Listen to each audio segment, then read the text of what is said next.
When we talk about the lives of our black boys or boys of color, some of the work that we've been able to find links the role of schools into the plight of African American males and Latino males. So I'll start from the top. In a book, Punished, by Victor Rios, he talks about this idea of negative credentialing.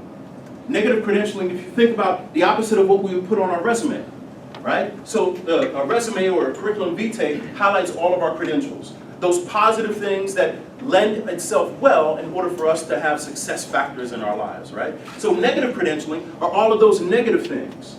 And in the lives of many of our boys of color, the negative credentials far outweigh the positive credentials. What I'm talking about is a long rap sheet of juvenile delinquency, right? I'm talking about all of the suspensions and days absent from school. The years and years, the history that you've built of academic failure in school, right? So what school actually does is it builds the negative resume for many of our boys of color. Does that make sense? Mm-hmm. Yes? Gender and racial mismatch and lack of staff diversity. I've heard a number as high as 85% of all teachers in the United States are white females. And when I look at the makeup of much of the education department at the University of Delaware and elsewhere, that seems to play itself pretty true. Now, I'm certainly not criticizing anyone for wanting to come in to this field and serve children, all children, right? But I do find something very odd and something pretty problematic that we as a field of educators are not able to recruit and keep and retain highly qualified, and I'm not talking about that in the sense of what others are speaking about, but I'm saying those that are very interested and invested in serving this population. So we find a gender and racial mismatch. And there's been other researchers that have looked at how gender and race plays out in terms of teacher perceptions and how that equates into a negative life experience or negative trajectory for many of our boys of color. Writers like, professors like Dr. Dwayne Thomas out of University of Pennsylvania or now the University of Virginia. But also, to the lack of staff diversity. And when we speak to folks around educational circles around the lack of diversity, unfortunately, their answers are far insufficient.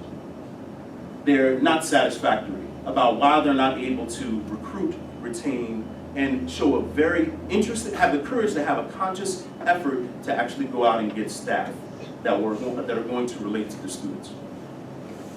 I'm going to come back to this one. Confluence of judicial and educational system. I'm talking about the school-to-prison pipeline there.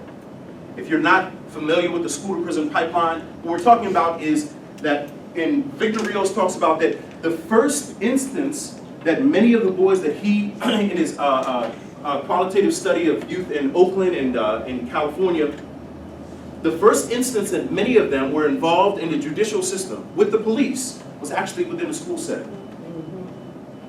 So we see this resurgence, this huge surge of school resource officers, school police officers inside of schools, actually now beginning to lock up and arrest students, all students, but particularly boys of color because they're disproportionately disciplined, right?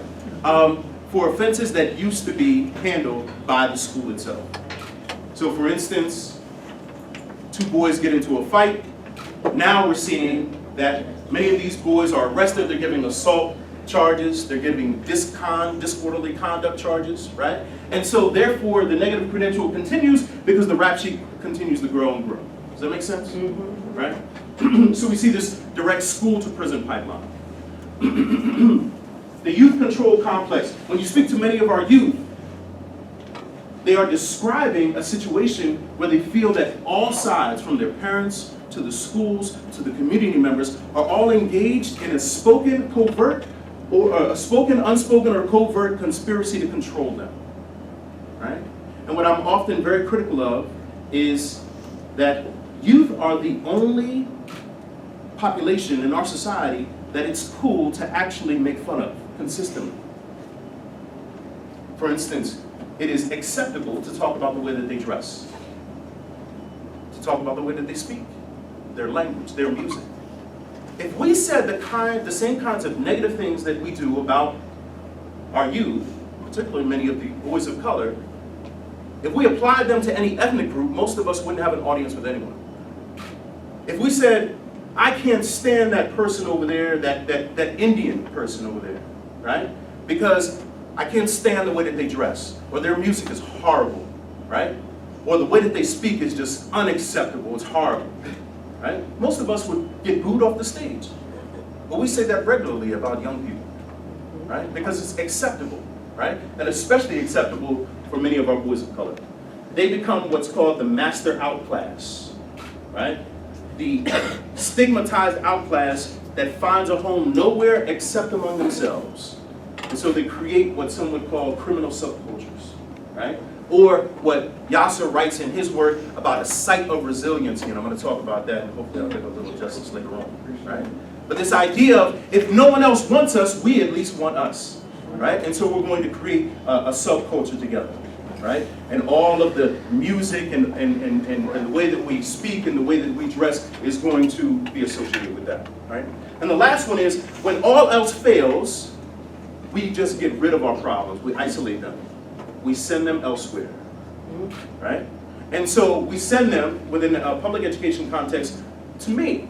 To those of us that are doing alternative ed, right? So give us your unwanted ones, right? So we don't have the same problem that that Newark Charter does, right? Or many of the other charter schools where people are saying that they skim off the top, right? For us, we scrape from the bottom, right? So give us the ones that you just throw your hands up with, the most challenging students among you, and we'll see what we can do with them, right? So we isolate. The role of school in the Plight is just to isolate them.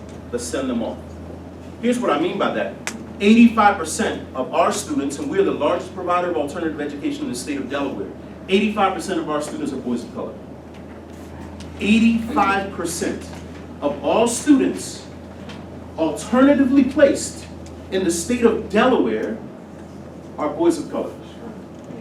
Specifically, African American males. Black females and Latino females and Latino males make up about another 10%.